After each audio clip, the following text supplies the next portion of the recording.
Today's episode covers EV testing in the U.S., a major automaker partnership for electric vehicles, new smartwatch controls in cars, a surprise from an EV truck maker entering the e-bike market, and a possible Apple CarPlay shift for Tesla drivers.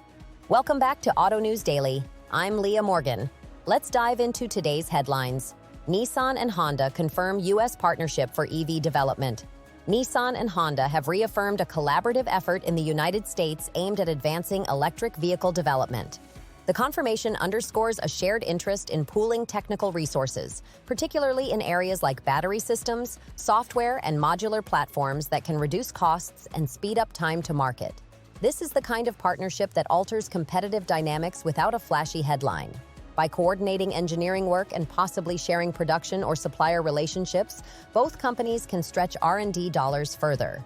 For consumers, collaboration may translate into faster rollout of new models, improved battery performance over time, or more standardized charging experiences, though the exact product outcomes and timelines remain to be announced.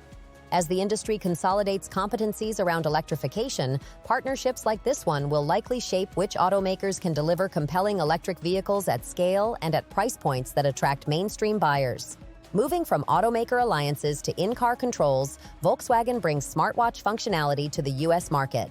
Volkswagen is preparing to introduce smartwatch controls for newer models, signaling a fresh push into wearable-to-vehicle connectivity.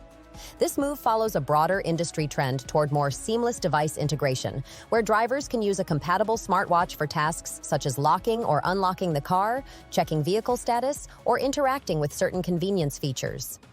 The practical effect is twofold. It expands the ways drivers can interact with their vehicle, and it raises new questions about security, privacy, and user experience design.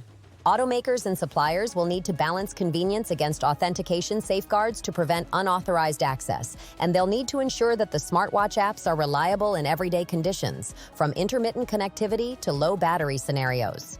For buyers, this feature will be appealing as part of a larger suite of connected services that can make ownership feel more integrated with other devices people carry every day. From digital accessories to new forms of electric mobility, Rivian unveils pricing for its e-bike.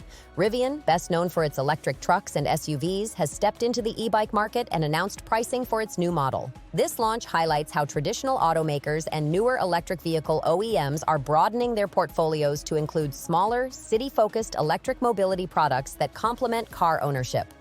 Rivian's move is notable because it positions an established EV brand in a market that attracts urban commuters and recreational riders alike, offering another touchpoint for customers who want the brand experience beyond the vehicle.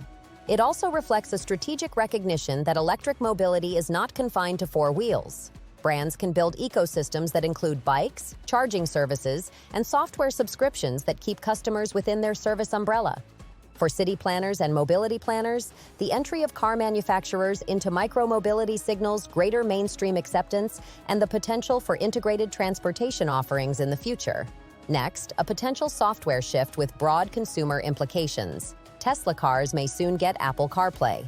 Reports suggest Tesla is exploring the addition of Apple CarPlay to its vehicles, a move that would be significant for both Tesla owners and the broader in-car tech landscape. For years, Tesla has relied on its own interface and ecosystem, but opening the door to CarPlay would offer iPhone users a familiar and highly polished app environment for navigation, music, calls, and messaging. If this integration becomes widespread, it would mark a shift toward interoperability between dominant consumer tech platforms and automaker-specific systems. That could improve the driving experience for Apple customers, and it might relieve Tesla of having to replicate certain app features internally. At the same time, it raises questions about how automakers monetize software and user data and whether they are willing to cede part of the in-car experience to third-party ecosystems. For drivers, the key considerations will be how well CarPlay functions with Tesla's large center screens, whether it supports vehicle-specific features like climate controls or driving profiles, and how updates are managed over time. Before we wrap up, a quick reminder: if you enjoy Autonews Daily, please like and subscribe. It helps us keep bringing the news to you each morning. And finally, the most read story today. Mazda begins U.S. EV testing with a new prototype. Mazda has started testing a new electric vehicle prototype on U.S. roads, a development that signals the company's deeper engagement with electrification in one of the world's largest auto markets. Testing in the United States allows Mazda to validate performance and user experience under varied driving conditions, from highway runs to urban commutes, and to gather data on how the car behaves in real-world climates and charging infrastructures. This kind of prototype testing is a crucial step between concept and commercial launch. It helps engineers refine range estimates, thermal management systems, software calibrations, and the integration of driver assistance features. For Mazda, which has emphasized driver-focused dynamics even as it transitions toward EVs, U.S. testing can ensure that any upcoming electric models retain the handling and refinement that have defined the brand, while meeting the expectations of American buyers in terms of range, charging speed, and interior tech. Strategically, Mazda's move is meaningful because it demonstrates the company's commitment to competing in a market where consumers are increasingly evaluating electric options. As more manufacturers accelerate EV roadmaps, the timing and substance of Mazda's prototype program will be closely watched by dealers, suppliers, and potential buyers who want clarity on when a Mazda-branded EV that aligns with the company's design and driving philosophy will be available in the U.S. Thank you for listening, and we'll see you tomorrow with more updates from the automotive world.